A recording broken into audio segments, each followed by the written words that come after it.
E aí pessoal, espero que vocês estejam bem.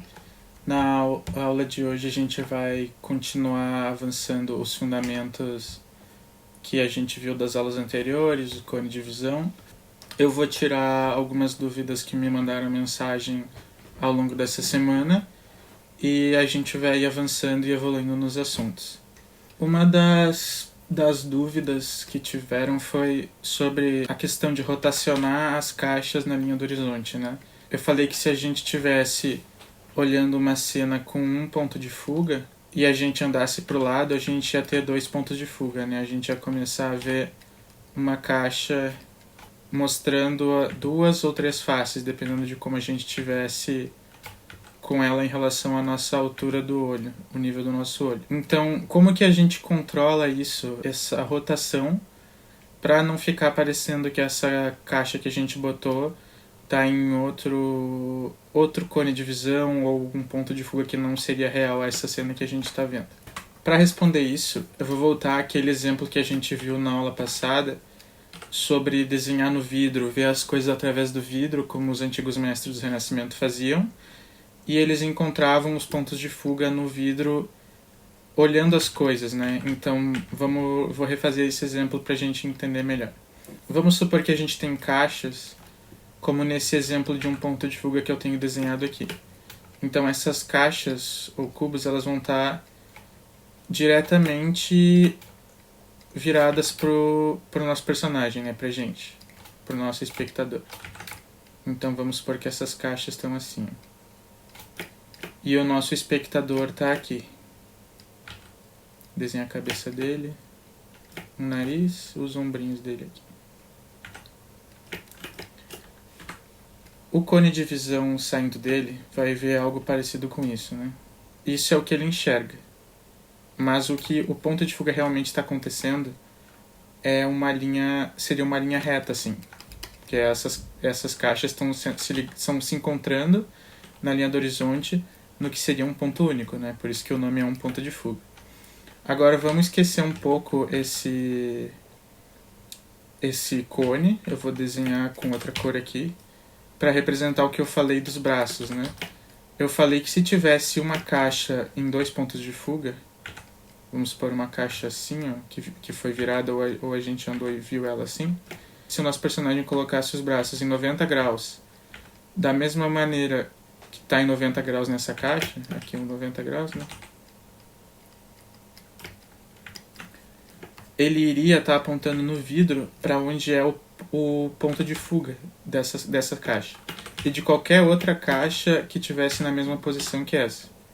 Porque linhas paralelas, né, a regra da perspectiva, linhas paralelas convergem para o mesmo ponto na linha do horizonte. Então, todas essas caixas que estão na visão dele vão estar indo parar aonde o braço dele toca. E ele vai estar enxergando essas caixas dentro dessa distorção, dessa perspectiva aqui. Agora, o que aconteceria se eu rotacionasse essa caixa assim, ó, para um lado ou para o outro? Se eu rotacionasse totalmente, ela ia voltar a ser um ponto de fuga, como todas essas outras aqui. Mas se fosse uma rotação diferente da desses 2 pontos que eu já tenho, então uma rotação assim, por exemplo, ou algo que fique bem diferente, algo mais assim. Eu vou pintar essa de vermelho para nos chamar a atenção aqui, ó. Então vamos supor que agora tem outras caixas em outras rotações, né? Vamos supor que a gente fez diversas mesas diferentes. O nosso personagem, ele vai seguir a mesma regra, e a gente vai achar os pontos de fuga fazendo isso. Notem que meu personagem não pode se aproximar daqui. Se eu aproximar, eu vou estar mudando o cone de visão. Ele apontou o braço lá até onde bateu, apontou o braço aqui até onde bateu. São as caixas antigas. Se a gente aproxima isso, a gente está aproximando os pontos de fuga. Os pontos de fuga estão batendo antes no vidro, né, no nosso plano de visão. Se a gente afasta ele, os pontos de fuga vão ir mais longe. E isso vocês sabem da distorção que a gente discutiu bastante na aula passada. Agora, para rotacionar como essas outras caixas, a gente vai fazer algo bem simples, que é só mudar a nossa posição dos braços. Lembrando que eles têm que continuar estando em 90 graus, da mesma forma que a caixa ali está em 90 graus. E eu vou só rotacionar o braço dele. Então eu vou pegar aqui, eu vou fazer na real com outra cor. Pegar o vermelho, que é dessa caixa. E o braço dele tem que apontar paralelo a essas linhas vermelhas aqui das outras caixas. Ó. Então, o ponto de fuga rotacionado dessa caixa estaria aqui. E o outro braço dele tem que estar paralelo com essa linha aqui, ó, que vai para lá. Assim. Para ficar um novo 90 graus aqui. E olha só, essa linha aqui chegou mais perto, ou seja, esse ponto de fuga se aproximou. E aquele ponto de fuga lá se afastou. Mas eles continuam em uma relação de 90 graus. Eu não peguei e criei aleatório, um ponto aqui para o novo conjunto de linhas paralelas das caixas. Ou seja, sempre que vocês forem rotacionar, se vocês quiserem um desenho correto, rotacionem esse conjunto de 90 graus juntos. Então, quando vocês estiverem rotacionando uma caixa, é como se essas linhas estivessem rastejando pelo ponto de fuga lá. Ó. Só que lembra que tu tem que esticar ela até bater, que nem eu estiquei essa vermelha aqui. Se eu fosse fazer isso aqui, voltando assim para esse lugar, ele ia estar, alguma hora ele ia voltar a ser um ponto de fuga. Ó. Isso aqui seria um ponto de fuga. As caixas estariam convergindo daqui e ela bateu ali. Mantendo 90 graus sempre no meu personagem, como se fosse o braço dele. E aqui eu tenho um controle dessas rotações. Ó. Se eu tivesse rotacionado para esse lado aqui, eu iria esticar essa minha linha vermelha até bater e eu teria um ponto de fuga aqui e um outro ponto de fuga novo aqui. E aí eu poderia construir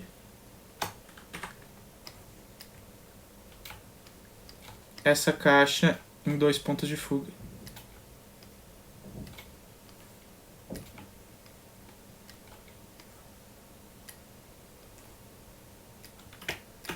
Lembrando que essa rotação que eu fiz aqui, ó, a gente pode fazer o contrário também.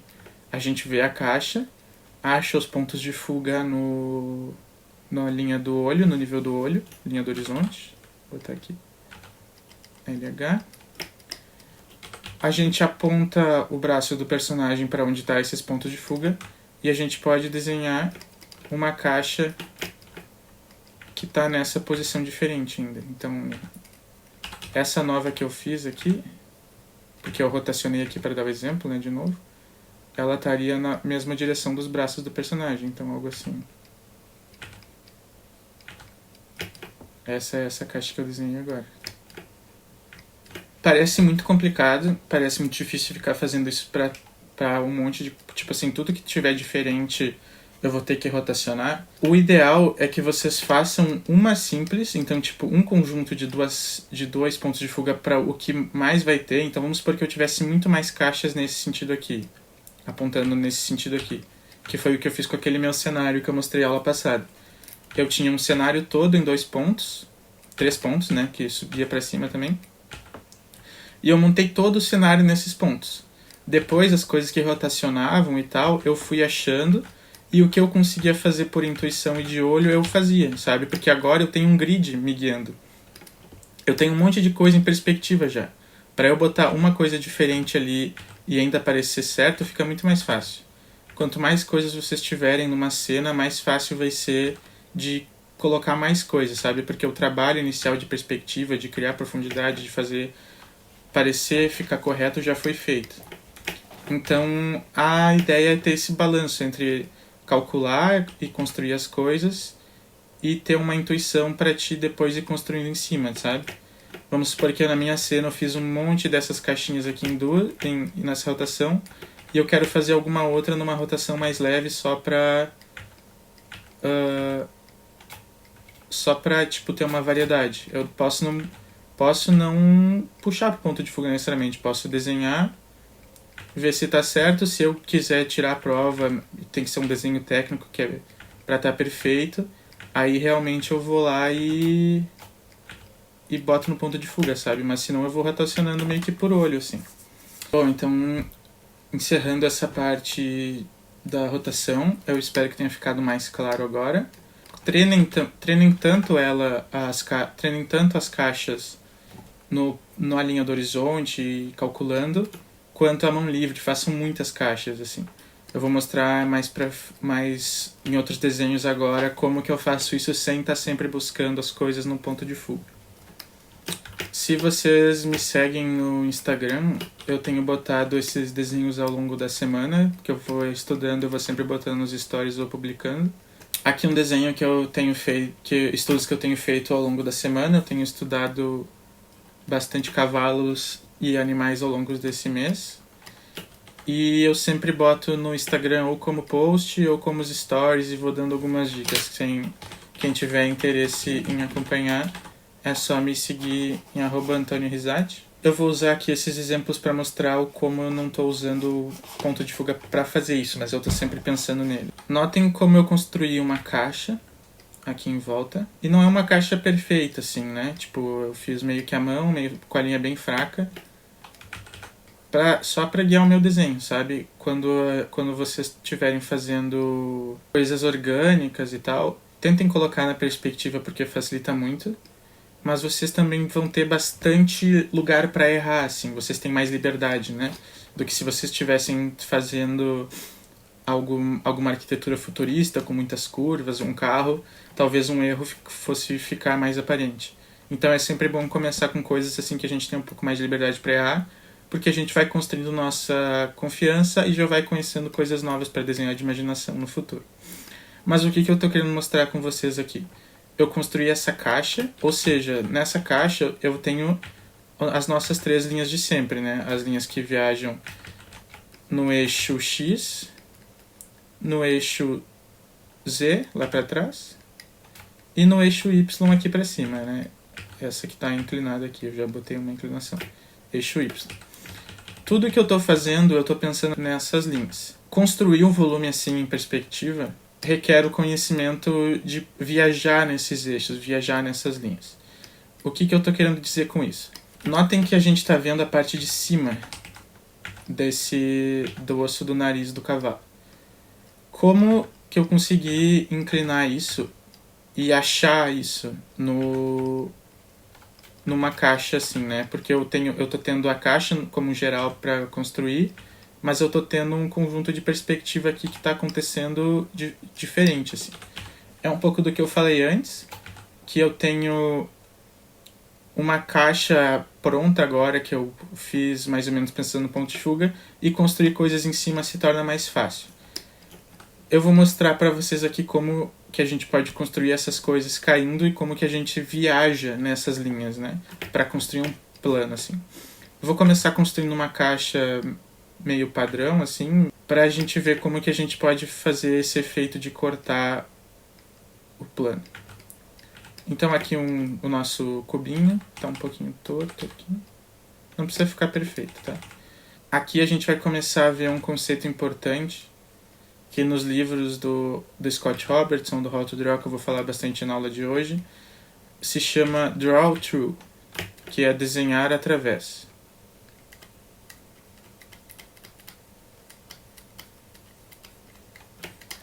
É basicamente ter visão raio-x. Essas linhas que estão acontecendo aqui, na verdade a gente não veria elas, né? Eu estou desenhando porque isso me ajuda a viajar nesse volume, a saber onde eu estou, a me localizar para poder criar essas formas mais complexas.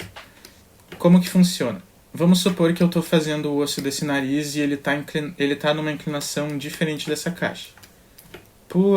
Para facilitar, eu vou usar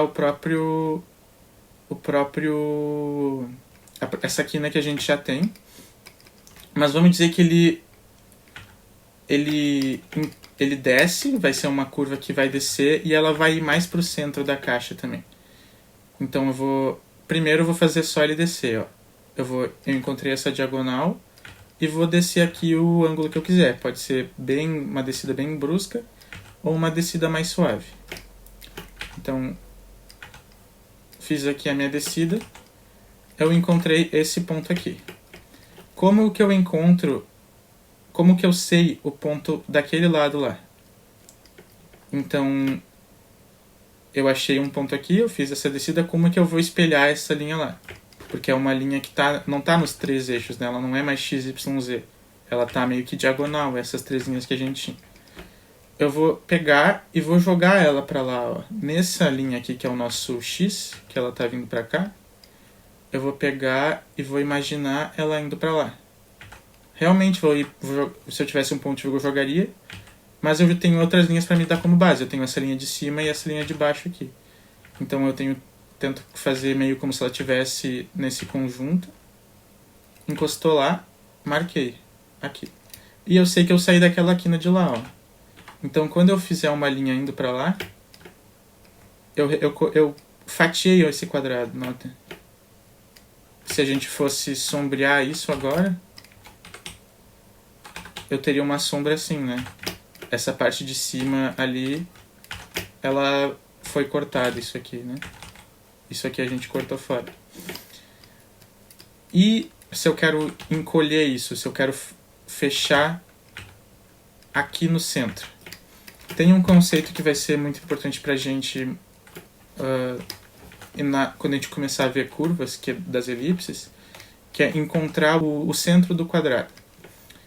Para encontrar o centro do quadrado em perspectiva, a gente usa um x, a gente usa uma diagonal de ponta a ponta. Então vamos supor que a gente tem um quadrado assim. A gente vai pegar daquela quina lá e traçar uma diagonal até a outra. E vou usar outra cor aqui pra gente ver essa outra diagonal. Aonde essas duas linhas se cruzaram é o centro do nosso quadrado. E isso funciona em perspectiva também. Vou mostrar aqui, ó. Eu tenho o ponto de fuga. Vamos supor que eu vou puxar esse próprio quadrado para lá. Eu digo que ele terminou aqui. Eu quero achar onde que é o centro disso. Eu posso pegar aqui.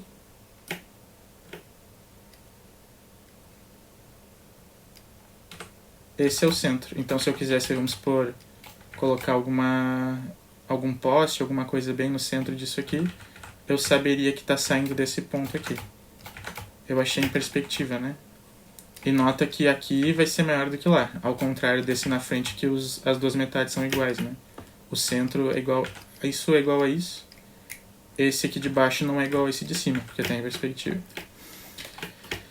Bom, agora, esse desenho que a gente fez aqui, eu quero fazer o que eu tinha dito de apertar essa rampa. Aqui vai ser menor.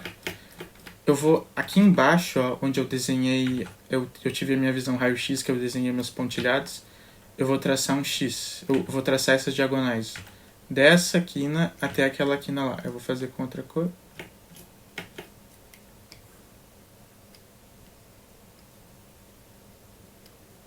Eu encontrei o centro do plano de baixo do meu quadrado. Eu vou jogar uma linha no ponto de fuga que se encaixe com essas outras aqui, que ela faça parte desse grid, então ela tem que estar entre essa linha e essa aqui. Tem que estar uma distorção que seja um meio termo entre elas. E eu vou achar o centro desse plano da frente, ó. Isso aqui é onde é o centro desse plano da frente. Então vamos supor que se eu quisesse apertar essa quina até o centro, eu iria botar aqui como sendo meu centro, puxaria a minha diagonal para lá, e agora isso aqui virou um triângulo fatiado, né? Uma fatia de pizza inclinada. Mas eu quero que seja sutil, assim, talvez um pouco como a ponta, mas aqui, ó, essa parte do cavalo, que ela é um pouquinho mais fina só. Eu tenho aqui, então eu vou puxar o meu centro, nota que eu não estou puxando uma linha reta, ele tem que se portar como essas outras linhas Y aqui, ó, que elas estão levemente inclinadas, como se tivesse um terceiro ponto de fuga. O meu centro bate aqui, eu vou subir, pensando nas outras linhas, como que ele estaria entre elas. Essa aqui é mais em pé, essa aqui é mais inclinada. Bati no centro. E eu vou escolher alguma distância arbitrária, que é o que eu quiser, sabe? Num sketch eu não costumo nem calcular tanto assim. E eu vou escolher aqui, eu vou olhar esse quadrado, tento imaginar ele em perspectiva e vou marcar aqui. Tem jeitos da gente achar o centro desse quadrado e multiplicar ele para lá. Por exemplo, acho o centro aqui passa uma linha diagonal aqui e a gente consegue multiplicar exatamente esse quadrado lá. Eu vou mostrar isso em aulas mais pra frente, que é multiplicação em perspectiva, multiplicação espacial em perspectiva, porque nos dá certeza. Mas por agora que vocês estão treinando e tentem muito fazer coisas assim e coisas mais simples também, por exemplo, com raízes, com cobras, com coisas mais orgânicas, com pedras, para já criar essa intuição, assim, sabe? Quanto mais dificuldade vocês tiverem e mais dúvidas vocês tiverem enquanto vocês fazem, mais vocês vão absorver vendo vídeos e lendo livros e coisas assim. Continuando o exercício aqui. Agora eu corto pra cá. E eu criei uma nova quina. Uma fatia que vai pra dentro da minha caixa. Então se a gente fosse sombrear isso...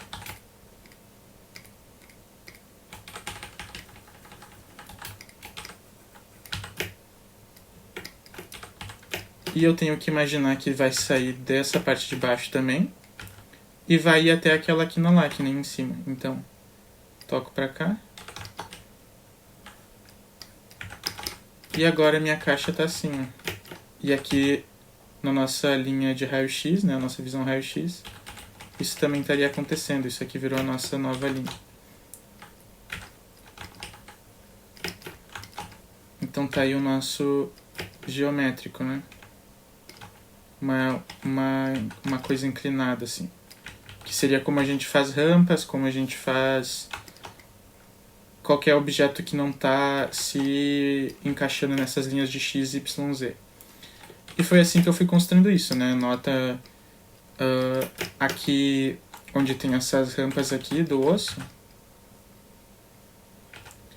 Olha como eu achei lá onde o osso do maxilar do cavalo se dobra também.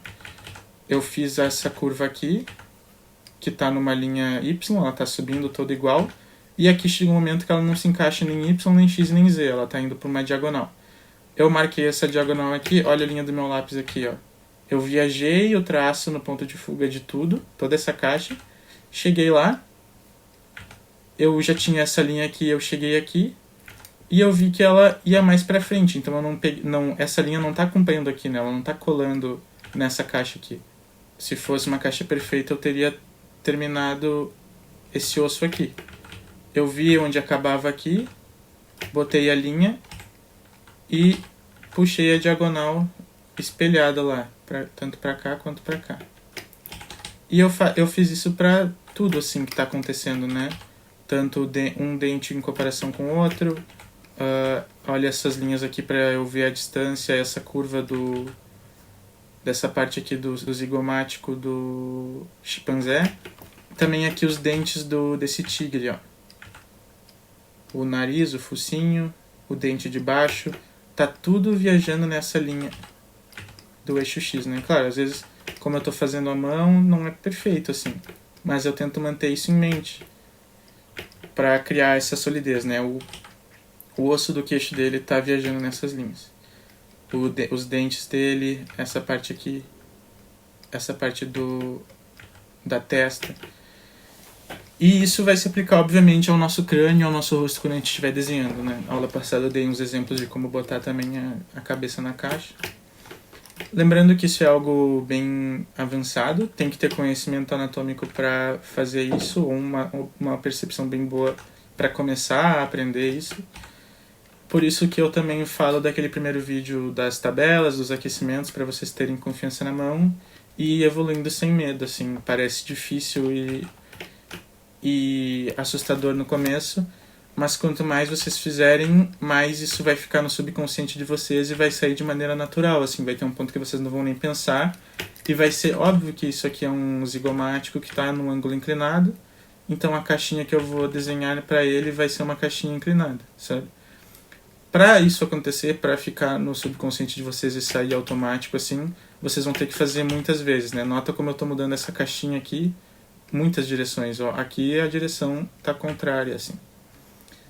E, sinceramente, esse jeito parece difícil, parece, nossa, eu podia estar só copiando os contornos. Mas se vocês tentarem, por muito tempo, só copiar os contornos, vocês vão ver que o desenho de vocês não vai evoluir mais, assim. E para desenhar de imaginação, esse é esse é o jeito, assim, sabe? Não tem... As coisas na vida real já são complicadas o suficiente, são muito difíceis de tu observar a quantidade de informação que tem num crânio real, a quantidade de voluminho que tem.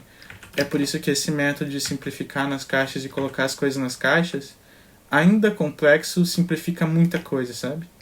Isso aqui já é muito complexo para eu rotacionar essa quantidade de coisa.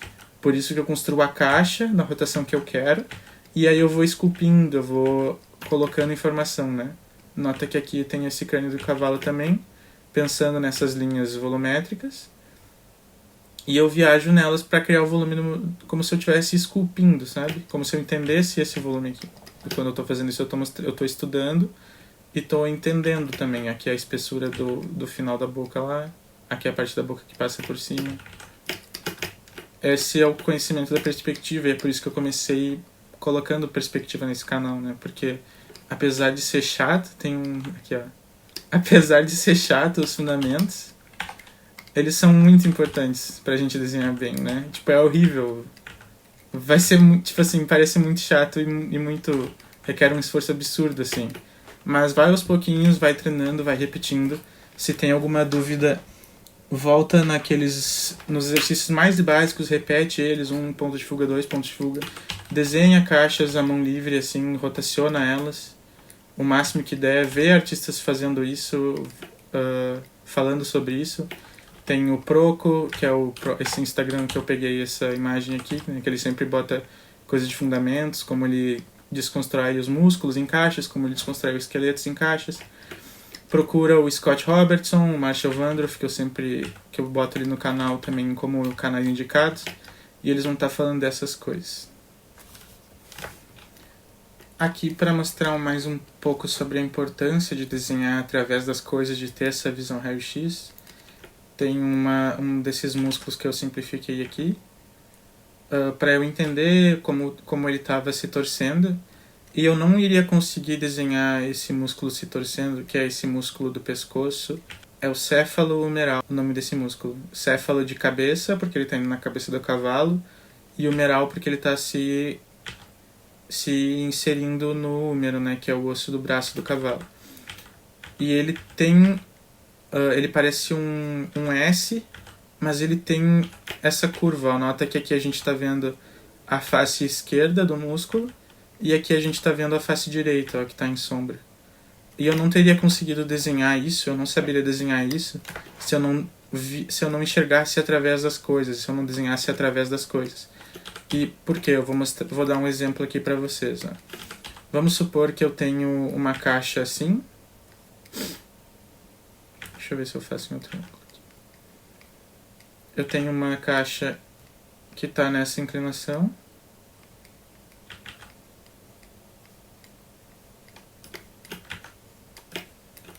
E lá na frente eu vou ter uma caixa que está em outra inclinação, né? Então, tipo assim, se isso aqui fosse o X, vamos imaginar que o X ficou assim agora. Como se fosse a mesma caixa ou parte de alguma coisa, né? Então, X. Eu tenho que enxergar esse eixo aqui. E isso a gente acha colocando tudo em ponto de fuga, né? Eu não estou fazendo nenhuma linha por enquanto aqui que não seja XYZ, né? Então, tipo, Z, essa linha que tá indo pra cá, Z, o que tá subindo Y e o que vem pra cá, X. Não tem nenhuma linha fora disso por enquanto, é assim que eu encontro essas linhas de lá, né? E até um jeito legal de testar, pô, será que eu fiz um quadrado certinho, um quadrado perfeito? Quando vocês fizerem essa visão raio-x, é pra tudo se encaixar. Nota que a minha não tá encaixando tão perfeitinho, mas não tem problema, né? Só para dar o exemplo aqui. Mas façam isso para conferir o de vocês e saberem o quão longe ou não vocês estão de acertar algo em perspectiva. Bom, eu desenhei aquilo lá. E aqui eu já estou vendo meus 4 pontos, né? Aqui eu não preciso ver tão através assim, só se eu quisesse continuar algo lá depois. Algo saindo dessa caixa aqui. Mas agora eu vou conectar esses pontos, ó, para fazer algo se torcendo assim.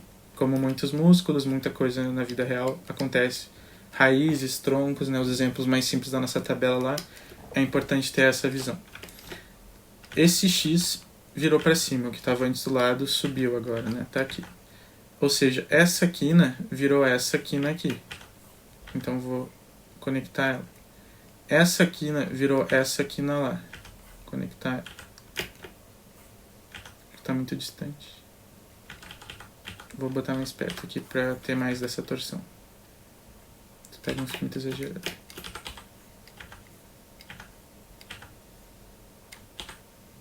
Essa quina virou aquela.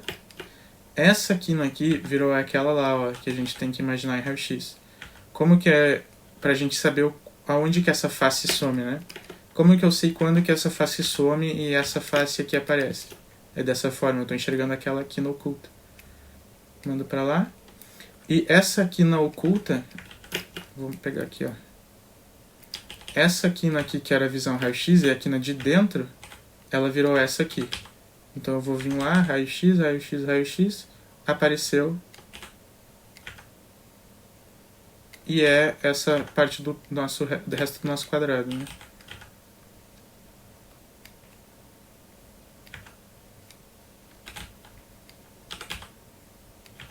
Essa aqui eu apontei para aquela oculta lá. Então isso aqui é raio-x, isso aqui eu não tô vendo mais. Isso aqui eu não tô vendo mais. E aqui eu tenho essa nossa... essa nossa dobra, né? Esse twist, que é um princípio de animação, é um princípio de gesto também. E é muito importante a gente saber. Se a gente fosse sombrear isso aqui, seria assim, né?